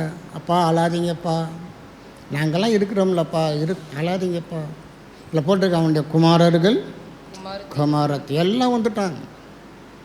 அவன் சொல்கிறான், அவன் ஆறுதலுக்கு இடம் கொடாமல். அவனுடைய துக்கம் அவ்வளோ கொடூரமாக இருந்தது. ஏன்னா அவன் ரொம்ப நேசித்தவன். ஆனால் இப்போ அவன் இல்லைன்னும் பொழுது அவனால் அதை தாங்கிக்க முடியலை. இங்கே என்ன நடக்குன்னு பார்த்தீங்கன்னா, இவ்விதமாய் அவனுடைய தகப்பன் அவனுக்காக அழுது கொண்டிருந்தான். இங்கே ஒரு பக்கம் அழுதுகிட்டு இருக்கிறான், ஆனால் மறுபக்கத்தில் தேவன் அந்த கண்ணீரை துடைப்பதற்கு கிரியை செய்து கொண்டிருக்கிறான். நீங்கள் வீட்டில் போய் உட்காந்து இந்த சம்பவம்லாம் படித்து பார்த்தீங்கன்னா, இவனை தூக்கி குழியில் போட்டுட்டு இவங்க வந்துட்டாங்க. அவனை கொண்டு போய் அடிமையாக கொண்டு போய் வித்துட்டாங்க. ஆனால் கர்த்தர் யோசேப்பே கூடயே தான் இருந்தார். யோசேப்பு அந்த போத்திபார் வீட்டில் கொண்டு போய் விட்டாங்க. கர்த்தர் அவனோடு இருந்தார். அந்த காரியங்களெல்லாம் வாக்கிய பண்ணினார். இந்த யாக்கோப்பு அழுதுகிட்டு இருக்கிறான். அந்த அழுகையின் கண்ணீரை துடைக்கும்படியாக மறுபக்கத்தில் கர்த்தர் கிரியை செய்து கொண்டிருக்கிறார். யாக்கோப்புக்கு தெரியாது. ஆனால் தேவன் உறங்கவும் இல்லை, தூங்கவும் இல்லை. அவர் வேலை பார்த்துக்கிட்டு தான் இருக்கிறாரு. நமக்கு தெரியலை. ஆனால் அங்கே கர்த்தர் நமக்காக நம்ம கண்ணீரை துடைக்கும்படியாக ஒன்று செஞ்சுக்கிட்டு இருக்க, ஒன்று நடந்துக்கிட்டு தான் இருக்குது. யாக்கோப்புக்கு தெரியாது. அவன் அழுதுகிட்டு தான் இருக்கிறான். அவங்க அந்த பிள்ளைங்களாம் என்ன பண்ணாங்க, பஞ்சம் வருது, தானியம் வாங்கிட்டு எடுத்துக்கு போகிறாங்க. யோசேப்பு பார்த்துட்டான். தன் சகனொருத்தனை நிப்பாட்டிட்டான். நீ போய் அந்த கடைசி என்னை கூட்டிகிட்டு வா, அப்போ தான் நான் நம்புவேன். நீ வெளியில் படித்து பார்த்தேன்னா இந்த யாக்கோப்பு துடிச்சு போயிடுவான். ஏற்கனவே ஒரு பிள்ளை நான் இழந்துட்டேன், இப்போ இந்த பிள்ளையை நீங்கள் கூட்டிகிட்டு போகிறீங்களா? நான் அதெல்லாம் முடியாது, அதெல்லாம் நான் சம்மதிக்க மாட்டேன், என்னால் முடியாது. ஏண்டா என் வயசான காலத்தில் என்னை துக்கத்தோடு என்னை பாதாளத்தில் இறங்க பண்ணுறீங்க. அவன் அழுவான் பாருங்களேன். இந்த ஒரு பக்கம் அழுதுகிட்டு இருக்கும் பொழுது தேவன் யோசேப்பை சிங்காசனத்தில் உட்காந்து வச்சுட்டார். நம்ம ஒரு பக்கம் அழுதுகிட்டு இருக்கலாம், ஆனால் நமக்காக தேவன் அங்கே யுத்தம் பண்ணி கொண்டு இருக்கிறார். நமக்கு ஒரு வேளை பார்க்காமல் இருக்கலாம். யாக்கோப்பு தெரியலை, அவனுக்கு அதை பற்றி ஒரு சம்பவம் தெரியலை. அவன் அழுதுகிட்டு தான் இருக்கிறான். ஆனால் தேவன் அந்த கண்ணீருக்கு பதிலை அங்கே ஆயத்தம் பண்ணி கொண்டு இருக்கிறார். என்ன நடக்குன்னு பாருங்களேன், ஆச்சரியமாக இருக்கும். 48வது இந்த ஆதியாகமம் 48க்கு வாங்க. 11வது வசனத்தை வாசிப்போம்.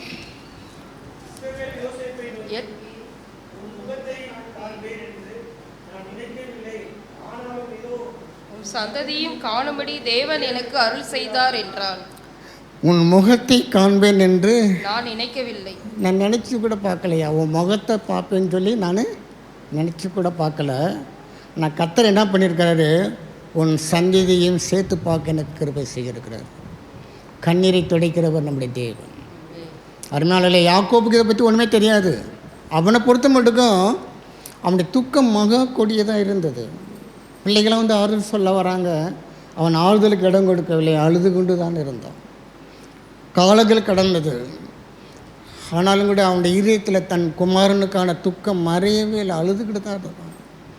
இவன் அழுதுகிட்டு இருக்கிறத பார்த்து கர்த்தர் சும்மா இல்லை, கண்ணீரை துடைத்துட்டு போகும்படியாக அல்ல, அந்த எது நடந்தால் அவனுடைய கண்ணீர் நிற்குமோ அதை தேவன் செய்து கொண்டிருந்தார். அதை தான் இங்கே ஆவியானவர் எழுதி வச்சிருக்கிறாரு. எப்பா, நான் உன் முகத்தை கூட பார்ப்பேன்னு நினச்சி கூட பார்க்கல, ஆனால் தேவன் உன் சந்ததியையும் பார்க்கும்படி அருள் செய்தார். என்ன அருமையான ஒரு வார்த்தை பாருங்களேன். நம்முடைய கண்ணீரை துடைக்கிற தேவன் நம்முடைய தேவன்.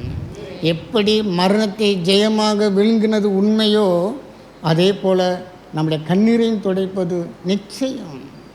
யாக்கோப்புக்கு தெரியலை, அதை அழுதுகிட்டு தான் இருந்தான். ஆனால் தேவன் காரியத்தில் இறங்கிட்டார். எப்பொழுது யாக்கோப்பு தன்னுடைய குமாரனுக்காக அழுக ஆரம்பித்தானோ அப்பயே கர்த்தர் செய்ய ஆரம்பிச்சிட்டார். அடுத்த வசனத்தை வாசினா ரொம்ப இன்னும் நல்லாயிருக்கும். 12வது வசனத்தை வாசிப்போம். அப்பொழுது அவனுடைய முழங்கால்கள் நடுவே இருந்த பிள்ளைகளை யோசேப்பு பின்னிட பண்ணி அவருடைய முகத்துக்கு முன்பாக தரை மட்டும் குனிந்து வணங்கினான். ஒரு அருமையான ஒரு ஆராதனை நடக்குது பாருங்களேன். என்ன எனக்கு இதெல்லாம் நீங்கள் உண்மையிலே தனியாக உட்காந்து படித்தா உங்களால் அழுகாமல் இருக்க முடியாது. இந்த சம்பவத்தை நீங்கள் தனியாக உட்காந்து படித்தீங்கன்னா உங்களால் அழுகாமல் இருக்க முடியாது. வாழ்க்கையில் என் பிள்ளை இழந்துட்டேனே, அவன் விட்ட கண்ணீர்கள்லாம் அளவே கிடையாது.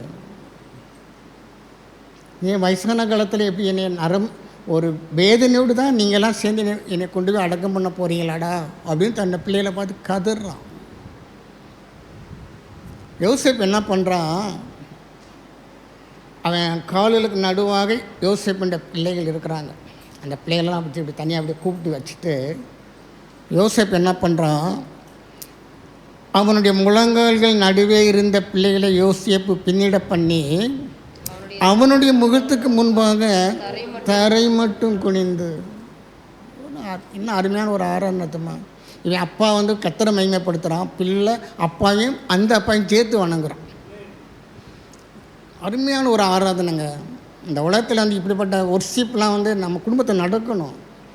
நம்ம தாயும் தகப்பனும் பிள்ளைகளுமாக சேர்ந்து தேவனை உயர்த்தி பிடிக்கும்படியாக, அவரை மகிமைப்படுத்தும்படியாக. இதெல்லாம் நீங்கள் வந்து சாதாரண மாம்சத்தை பார்த்தா ஒன்றும் புரியாது. நீங்கள் உட்காந்து ஜெபத்தோடு இதெல்லாம் படிங்க, உங்களால் அழுகாமல் இருக்கவே முடியாது. கண்ணிலிருந்து கண்ணீர் தானாக வரும். ஏனென்றால் கண்ணீரை துடைக்கிறவர் யாக்கோப்புக்காக அங்கே செயல்பட்டு கொண்டே தான் இருந்தார், சும்மா இல்லை. ஆனால் இப்போ பொதுவாக சொல்கிறாங்க, நீ தூங்கினாலும் நீ விதைத்த விதைகள் தூங்குவது கிடையாது. விதைச்சிட்டு நம்ம வந்து படுத்துகிறோம், ஆனால் நம்ம விதைத்த விதைகள் தூங்குவது கிடையாது. ஏதோ இஸ்ரவேலை காக்கிறவர் தூங்குவதும் இல்லை, உறங்குவதும் இல்லை. நம் கண்ணீரை துடைக்கிற தேவன். அவர் மரணத்தை ஜெயமாக விழுங்கின அடுத்த ஸ்டெப்பு தம்முடைய ஜனத்தின் கண்ணீரை துடைக்க ஆரம்பிச்சிட்டாரு. யாக்கோப்பு அழுத ஆரம்பிக்கும் போதே கர்த்தர் அங்கே ஃபீல்டில் களத்தில் இறங்கிட்டார். யோசேப்பு வந்து என்ன பண்ணுறான், அதை உணர்ந்து அப்பா சொல்கிற அந்த இதோட அந்த சீரியஸை புரிஞ்சுக்கிட்டு அவன் என்ன பண்ணுறான், அவனுடைய முகத்துக்கு முன்பாக தரை மட்டும் குனிந்து வணங்கினான். அருமையான ஒரு ஒர்ஷிப். இதெல்லாம் கர்த்தர் நிச்சயமாக இதில் மகிமைப்பட்டிருப்பார். நம்முடைய இருதயம் அப்படி இருக்கணும். நம்ம பிள்ளைகளுக்கு அப்படிலாம் கற்றுக் கொடுக்கணும். நம்ம என்னதோ சொல்லிக் கொடுக்குறோம், இந்த வசனத்தெல்லாம் பிள்ளைங்களுக்கு சொல்லிக் கொடுங்க. நமக்குள்ளாக நாம் வடிக்கிற கண்ணீரை துடைக்கும்படியாக தேவன் நமக்காக அங்கே யுத்தம் செஞ்சுக்கிட்டு இருக்கிறாரு. கவலைப்படாதீங்க. அன்னைக்கு யாக்கோபுக்கு இப்படி சொல்கிறதுக்கெல்லாம் யாரும் கிடையாது. அவன் மட்டும்தான் உட்காந்து புலம்பிக்கிருந்தான். அன்னைக்கு தேவன் வார்த்தைகளை அனுப்பி கொண்டு தான் இருக்கிறார், நாம் கண்ணீரை துடைக்கும்படியாக. ஏசாயா தீர்க்கதரிசி அந்த திருப்பி அந்த பகுதிக்கு வாங்க, 25வது அதிகாரம். அவர் மரணத்தை ஜெயமாக விழுங்குவார்.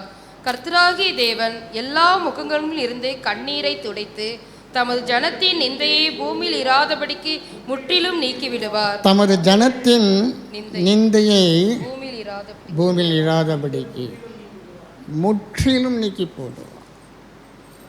அருமையானவர்களே, நமக்கு ஒரு நிந்தை வரும் என்றால் தேவன் பார்த்து கொண்டு சும்மா இருக்க மாட்டார். ஏன்னா எல்லாத்தையும் அவர் தான் ஏற்றுக்கொண்டார். அதாவது அந்த நிந்தனை என்மேல் விழுந்ததுன்னு தான் போட்டுடும். வேதத்தில் எல்லா நிந்தனைகளையும் அவமானங்களையும் அவர் ஏற்றுக்கொண்டார். நாம் அவருடைய பிள்ளைகளாய் வாழ்வோம் என்றால் நம்முடைய நிந்தைகளுக்கு தேவன் ஒரு நாள் நம்மை ஒப்பு கொடுக்க மாட்டார். மத்தேயு சுவிசேஷம்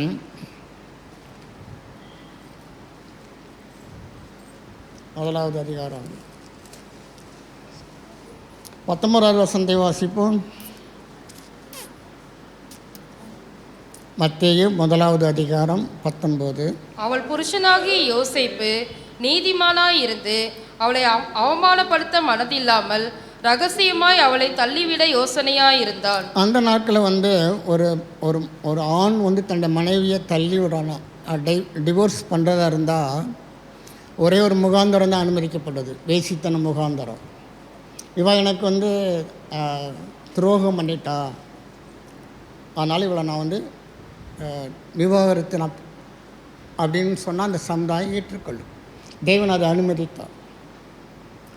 ஆனால் மரியாதை யோசேப்பு ரகசியமாக தள்ளி விடுறது எப்படின்னா தெரிஞ்சு தான் போயிடும். இல்லை ரகசியமாக தள்ளி விடுறதுக்கு என்ன இருக்குது? எப்படினாலும் உலகத்துக்கு தெரியும்.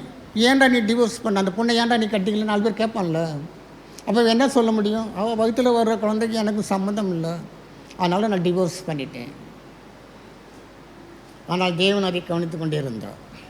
மேலேருந்து அவர் பார்த்துட்டு தான் இருக்கிறார். இவன் இதயத்தில் நினைக்கிறத கூட கர்த்தர் என்ன பண்ணுறாரு, பார்க்குற தேவன். அவர் ரகசியமாக தள்ளி விட்டுறலாம். அவன் வந்து அவமானப்படுத்த விரும்பலை. கொஞ்சம் நீதிமானாக இருந்ததுனால மரியாதை அவமானப்படுத்த அவன் விரும்பலை. ஆனால் அவள் தள்ளி விட்டுறணும். தள்ளி விடுதல்னா டிவோர்ஸ் பண்ணிவிடும். வேணாம், அந்த பொண்ணு நல்லா இல்லை, ஒழுக்கம் கெட்ட பொண்ணு, வேண்டாம், நிந்தை. ஆனால் கர்த்தர் என்ன பண்ணுறான்னு பாருங்களேன். 20வது வசனத்தை வாசிப்போம். அவன் இப்படி சிந்தித்து கொண்டிருக்கையில் கர்த்தருடைய தூதன் சொப்பனத்தில் அவனுக்கு காணப்பட்டு, தாவீதின் குமாரனாகிய யோசேப்பே, உன் மனைவியாக மரியாளை சேர்த்து கொள்ள ஐயப்படாதே, அவளிடத்தில் உற்பத்தியாய் இருக்கிறது பரிசுத்த ஆவியானால் உண்டானது. அவன் இப்படி சிந்திச்சுக்கிட்டு இருக்கும்போதே அது இன்னும் முடிக்கலாமே, கர்த்தர் என்ன பண்ணுறாரு, தூதன் அனுப்பிட்டார். அதனாலே நமக்கு நிந்தைகள் அவமானங்கள் வருமென்றால் தேவன் பார்த்து கொண்டு சும்மா இருக்க மாட்டார்.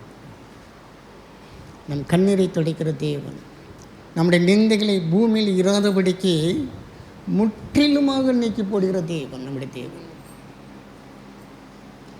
அவர் மரணத்தை ஜெயமாக விலகினார்.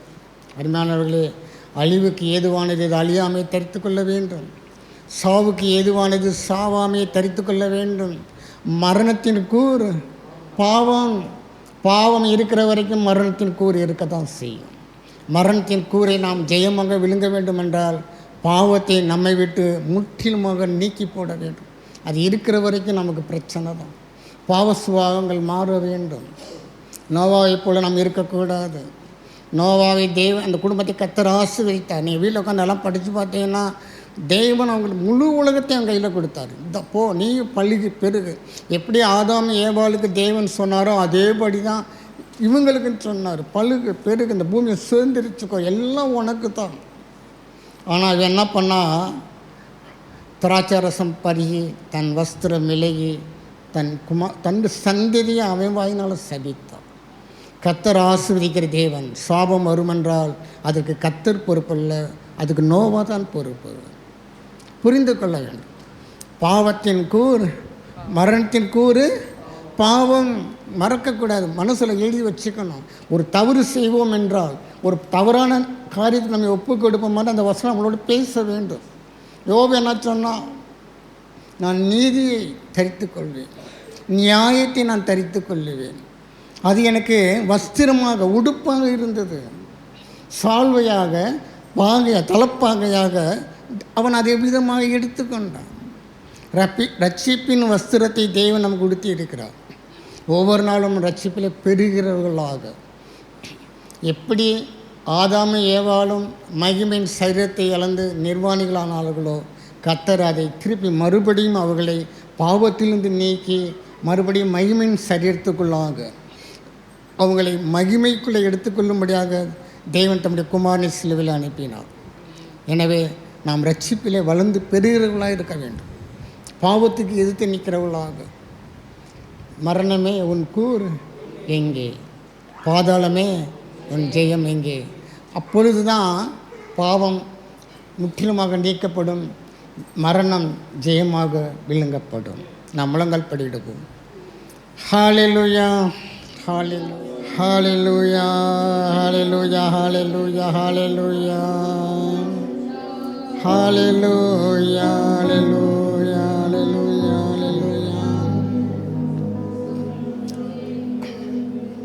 என் மாம்சத்தை புசித்து என் இரத்தத்தை பானம் பண்ணுகிறவனுக்கோ நித்திய ஜீவன் உண்டு. எங்களை நேசிக்கிற நல்ல பிதாவே, இந்த உயிர்த்தெழுதலின் ஆண்டரே முதலாம் நாளுக்காக நாங்கள் நன்றி செலுத்துகிறோம். நீர் எங்கள் சார்பாக மரணத்தை ஜெயமாய் விழுங்கி தமது ஜனத்தின் கண்ணீரை துடைக்கிது. அவருடைய நிந்தையை பூமியில் இராதபடிக்கு முற்றிலும் நீக்கிவிடுகிறவராக இருக்கிறபடியாக ஸ்தோத்திரம். இது கர்த்தராகிய நீங்களே சொன்னதுக்காக நாங்கள் நன்றி செலுத்துகிறோம். நம்முடைய மரணத்தினுடைய எல்லா ஆசீர்வாதங்களும் சபையில் வந்து நிறைவேறட்டும். உயிர்த்தெழுதலுடைய ஆசீர்வாதம் இந்த நாளிலே எல்லாருடைய வாழ்க்கையிலும் வந்து நிறைவேறட்டும். ஆண்டவர், பாவங்களுக்கு நாங்கள் மரித்தவர்களாக, நீதிக்கு பிழைத்திருக்கிறவர்களாக, ரட்சிப்பின் சால்வையை நாங்கள் அணிந்து கொண்டவர்களாக, ஆண்டவரே நம்முடைய வார்த்தையின்படி அழிவுள்ளதாகி இது அழியாமையை தரித்து கொள்ள வேண்டும் என்று இருக்கிறதே. உம்முடைய ரட்சிப்பின் வஸ்திரத்தை நாங்கள் தரித்து கொண்டு ஆண்டவரே உமக்கு சாட்சியாய் வாழ ஆண்டவரே எங்களுக்கு உதவி செய்யுங்க. ஆண்டவரே எங்களுடைய பலவீனத்தில் உம்முடைய பலன் பூர்ணமாய் விளங்கட்டும். நல்ல பிதாவே, சபைக்காக நான் ஜெபிக்கிறேன். சபை உம்முடைய நாமத்தினாலே ஆசீர்வதிக்கிறேன். கர்த்தர் இந்த நாளில் விசேஷித்த கிருபையில கொடுங்க. ஒவ்வொருவருக்கு வேண்டிய ஆண்டவரே அவரவருக்கு வேண்டிய எல்லா நன்மையான ஈவுகளை பரத்திலிருந்து கொடுக்கும்படியாக ஜெபிக்கிறேன். கண்ணீரை துடைக்கிற என் தெய்வம் இந்த நாளிலே சபையில் இருக்கிற ஒவ்வொருவருடைய கண்ணீரையும் துடைக்கிறேன். ஆண்டவரே, யோசேப்புக்காக யாக்கோப்பு அழுது கொண்டிருக்கும் பொழுது அவன் கண்ணீரை துடைக்கும்படியாக யோசேப்பின் வாழ்க்கையில நீ கிரியை செய்தது போல எங்களுடைய கண்ணீரை நீ துடைக்கும்படியாக நீ கிரியை செய்து கொண்டிருக்கிறதுக்காக நாங்கள் நன்றி செலுத்துகிறோம். ஆண்டவரே, உம்முடைய நாமத்தை நாங்கள் வணங்குகிறோம். உம்முடைய நாமத்தை நாங்கள் போற்றுகிறோம். ஆண்டவரே, சபையில் இருக்கிற எல்லா முதியோர்களுக்காக ஸ்தோத்திரம். கர்த்தரவர்களை ஆஸ்வதிங்க. விசேஷமாக சரீரத்தில் இருக்கிற பலவீனத்தை மாற்றி போடுங்க. நல்ல பலன் கொடுங்க. சாப்பிடுற அப்பத்தின் தண்ணீரை ஆஸ்வதிங்க. ஆண்டவரே, நான் நரைமுடி வரைக்கும் நான் உன்னை சுமப்பேன்னு சொல்லியிருக்கிறீங்க. நீர் எங்களை ஆண்டவரே தகப்பன் தன் பிள்ளையை சுமப்பது போல நான் உங்களை சுமந்து வந்தேன் எழுதியிருக்கிறது. சபையில் இருக்கிற ஒவ்வொரு முதியோருக்காக ஸ்தோத்திரம். ஆண்டவரே, அது நல்ல ஆரோக்கியத்தை கொடுங்க. ஆண்டவரே, நல்ல பிதாவே உம்மை துதிக்கிறோம். சபையில் இருக்கிற எல்லா பெற்றோருக்காக ஜெபிக்கிறேன். குடும்பத்தை ஆண்டவரே உமக்கென்று சரியாய் வழிநடத்த உருவாக்க அவங்களுக்கு உதவி செய்யுங்க. அது வேண்டிய ஆண்டவரே சத்தியத்தை புரிந்து கொள்ள அவங்களுக்கு உதவி செய்யுங்க. குழந்தைகளை ஆண்டவரே சத்தியத்திற்குள்ளாய் வளர்க்க வேண்டும். ஆண்டவரே, உம்முடைய சமூகத்தில் எல்லாத்துக்கும் நாங்கள் கணக்கு ஒப்புவிக்க வேண்டும். ஜாக்கிரதை உள்ளவர்களாய் நாங்கள் எங்களுடைய குடும்பங்களை நடத்தும்படி ஒவ்வொரு பெற்றோருக்கும் அப்படிப்பட்ட பாரத்தை கொடுங்க. ஆண்டவரே, சபையில் எல்லா வாலிய பிள்ளைகளுக்காக ஸ்தோத்திரம். பிள்ளைகள் மீது உம்முடைய தயவு இருக்கட்டும். எந்த ஒரு பாவ பழக்கத்தை சிக்கி விடாதபடிக்கு தங்களுடைய பரிசுத்தத்தை காத்துக்கொள்ள அவர்களுக்கு உதவி செய்யுங்க. ஆண்டவரே, உம்மை துதிக்க படிக்கிற பிள்ளைகளுக்கு வேண்டிய ஞானத்துக்காக ஜெபிக்கிறேன். படித்து முடித்து விட்டு வேலைக்காக காத்திருக்கிற பிள்ளைகளுக்கு நல்ல வேலை வாய்ப்புகளை கொடுங்க. வேலை ஸ்தலத்தில் இருக்கிறவங்களுக்கு நல்ல ப்ரொமோஷன் கொடுங்க. ஆண்டவரே, உம்மை துதிக்கிறோம்ப்பா, உம்மை ஸ்தோத்திரிக்கிறோம். ஆண்டவரே, அதே போல் திருமணத்திற்காக காத்திருக்கிற பிள்ளைகளுக்கு நல்ல வாழ்க்கை துணை அமைச்சு கொடுங்க. காரியங்களை கைக்கூடி வர பண்ணுங்க. தடைகளெல்லாம் நீக்கி போடுங்க. நல்ல பிதாவே, உம்மை துதிக்கிறோம். சபையில் ஊழியம் செய்கிறவர்களுக்காக ஸ்தோத்திரம். ஒருவன் எனக்கு ஊழியம் செய்தால் பிதாவனை கனம் பண்ணுவார் என்று இருக்கிறது. உம்முடைய வார்த்தையின்படி ஆகட்டும். உமக்கென்று ஆண்டவரே நாங்கள் ஏதாவது செய்யணும். உம்முடைய நாமத்தை நாங்கள் உயர்த்தி பிடிக்கணும். ஆண்டவர் ஒவ்வொருவருக்கும் அப்படிப்பட்ட பாரத்தை கொடுங்கப்பா. இன்னும் ஆண்டவரே இசைக்கறி வாசிக்கிற பிள்ளைகளுக்காக ஸ்தோத்திரம். பாடகர் குழுவுக்காக ஸ்தோத்திரம். ஆண்டவரே, குழந்தைகளுக்காக ஜெபிக்கிறேன். சிறு பிள்ளைகளின் இடத்தில் வருவதற்கு இடம் கொடுங்கன்னு சொன்னீங்களே, அவர்களை அரவணைத்து நீர் ஆசீர்வதித்தீங்களே. ஆண்டவரே, சபையில் இருக்கிற ஒவ்வொரு குழந்தைக்காக உடைய சமூகத்திலே வருகிறோம். எந்த தீங்கும் அணுகாதபடிக்கு உடைய பாதுகாப்புக்காக ஜெபிக்கிறோம். ஞானத்திலும் வளத்திலும் மனுஷ தயவிலும் தேவ கிருபையிலும் ஆண்டவரே வளர்ந்து விருத்தி அடையட்டும். ஆண்டவரே, ஆண்டவரே உம்மை துதிக்கிறோம்ப்பா. விசுவாச செய்கிற தொழில்கள், வியாபாரங்கள், வேலை ஸ்தலங்களை ஆஸ்வதிங்க. ஆண்டவரே உம்மை துதிக்கிறோம். பொருளாதாரத்திலே தாழ்வுகளெல்லாம் கர்த்தர் மாற்றி போடுங்க. குறைகளெல்லாம் நிறைவு செய்யுங்க. சரீரத்திலே பலவீனமாக இருக்கிறவர்களுக்காக ஜெபிக்கிறேன். ஆண்டவரே, நீதியின் சூரியன் உதிப்பாராக. ஜெகவா ராப்பா நாமத்திற்குள்ளாக நாங்கள் அடைக்கலம் கொடுக்கிறோம், அடைக்கலம் கொள்கிறோம். ஆண்டவரே, இஸ்ரவேல் கோத்திரத்தாரிலே பலவீனப்பட்டவன் ஒருவனும் இல்லை என்று இருக்கிறதே. சபையிலே யாரும் பலவீனமாக இராதபடிக்கு ஒவ்வொருவருடைய சரீரத்திலும் உங்களுடைய தெய்வீக சுகம், பலன், ஆரோக்கியம் தங்கட்டும். ஆண்டவர் மனதில் பாரத்தோடு கவலையோடு ஆண்டவரே வேதனையோடு ஒருவேளை யாரும் இருப்பார்கள் என்றால் அவர்களுக்காக நான் ஜெபிக்கிறேன். அவருடைய கண்ணீரெல்லாம் நீ துருத்தியில் வச்சிருக்கிறீங்க. கண்ணீரை துடைக்கிற தேவன் இந்த நல்ல விசேஷமான கிருபைகளை கொடுங்க ஆண்டவரே. நல்ல செய்திகளை கேட்கட்டும், நல்ல ஆசீர்வாதங்களை அவர்கள் பெற்றுக்கொள்ளட்டும். அவருடைய வேண்டுதல்களையும் விருப்பங்களையும் கத்த நிறைவு செய்யுங்க ஆண்டவரே. உங்களுடைய சமூகத்திலே வந்து அன்னால் அழுது ஜெபிக்கும் பொழுது அவருடைய கண்ணீரை கண்டீங்களே ஆண்டவரே. ஆகாரின் கண்ணீரை கண்டீங்களே ஆண்டவரே. ஆண்டவரே, உம்முடைய பிள்ளைகள் கண்ணீர்கள் எல்லாம் துடைக்கப்படுவதாக. மீந்திருக்கிற இந்த அப்பத்துக்கும் திராட்சை ரசத்துக்கும் ஜனங்களுக்காக நாங்கள் ஒருமனப்படுகிறோம். தடைகளெல்லாம் நீக்குங்க. இந்த வெற்றிடங்கள் எல்லாம் ஆத்து மக்களில் நிறைக்கப்படும்படியாக தேவன் கிரியை செய்யுங்க ஆண்டவரே. எங்களுக்கு அல்ல கத்தாவே, எங்களுக்கு அல்ல, உங்களுடைய நாமத்துக்கே மகிமை வரப்பண்ணும்படியாக நாங்கள் ஜெபிக்கிறோம். இப்போ சபையார் கலைந்து செல்கிறார்கள். இவர்களை உங்களுடைய கருத்தில் நான் ஒப்பு கொடுக்கிறேன். மீண்டும் சபையிலே கூடும் நாள் வரைக்கும் இவர்களுடைய பாதுகாப்பு, பராமரிப்புக்கு ஒப்பு கொடுக்கிறேன். ஒவ்வொரு குடும்பத்திலும் நம்முடைய ரட்சிப்பின் கம்பீர சத்தம் கேட்கட்டும். ஒவ்வொருத்தர் மூலமாக நம்முடைய நாம மகிமைப்படட்டும் ஆண்டவர்.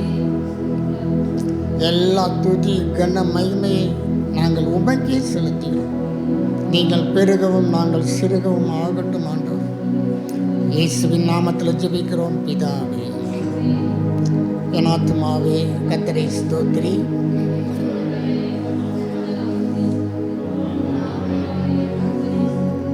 அவர் செய்த சகல உபகாரங்களை மறவாது. கர்த்தர் உன்னை ஆசீர்வதித்து உன்னை காக்க கடவர். கர்த்தர் தம்முடைய முகத்தை உன்மேல் பிரகாசிக்க பண்ணி உன்மேல் கிருபையா இருக்க கடவர். கர்த்தர் தம்முடைய முகத்தை உன்மேல் பிரசன்னமாக்கி உனக்கு சமாதானம் கட்டளையிட கடவர்.